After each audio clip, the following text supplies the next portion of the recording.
Bonjour, chers Français. Aujourd'hui, lundi, mardi, autant pour moi, 29 septembre 2020, je vais vous adresser la lettre concernant une lettre de proposition adressée au président de la République française, M. Emmanuel Macron, par l'intermédiaire de mon cabinet AFM Conseil et par l'entremise de son président que je suis, Alphonse Foudambala. Objet, lettre de proposition à Monsieur le Président de la République, Emmanuel Macron.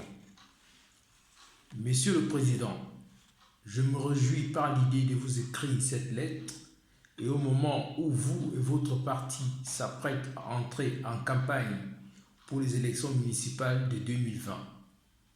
Si je reconnais que votre grande préoccupation de l'heure est la constitution d'une assise stable pour les échéances électorales à venir, je me permets toutefois de vous faire deux propositions majeures concernant le devenir politique de mon continent, l'Afrique, partenaire stratégique de la France. Proposition numéro 1. Selon les prérogatives constitutionnelles reconnues au président de la République française, figure en grande place la défense des intérêts français à l'international et notamment la gestion des questions africaines y occupe une place majeure. Ces questions, longtemps gérées par la cellule Afrique de l'Élysée, sont rentrées, selon vos dernières réformes, entre les mains du CPA, Conseil présidentiel pour l'Afrique. Cet organe, certes nouvellement créé, devrait être appuyé par la mise entre les mains des deux chambres législatives, Assemblée nationale et Sénat, de toutes les questions concernant la gestion de l'Afrique. Politique, économique, culturelle, aide au développement, etc.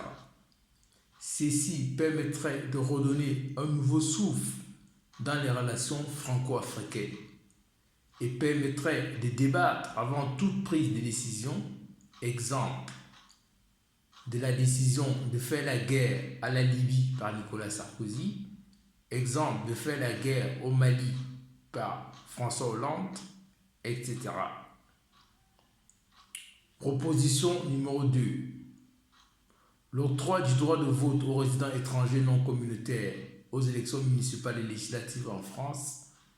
Ceci permettrait de rattraper le retard pris par la France sur les autres États européens, mais aussi d'innover et d'avancer plus démocratiquement sur l'intégration politique des résidents étrangers non communautaires au sein de la vie et de la marche des affaires de leur pays d'accueil.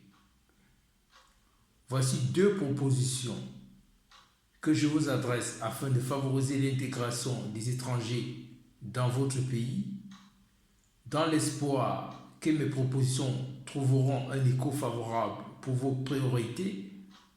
Je vous adresse les meilleurs vœux de santé et de bonheur pour vous et pour votre famille.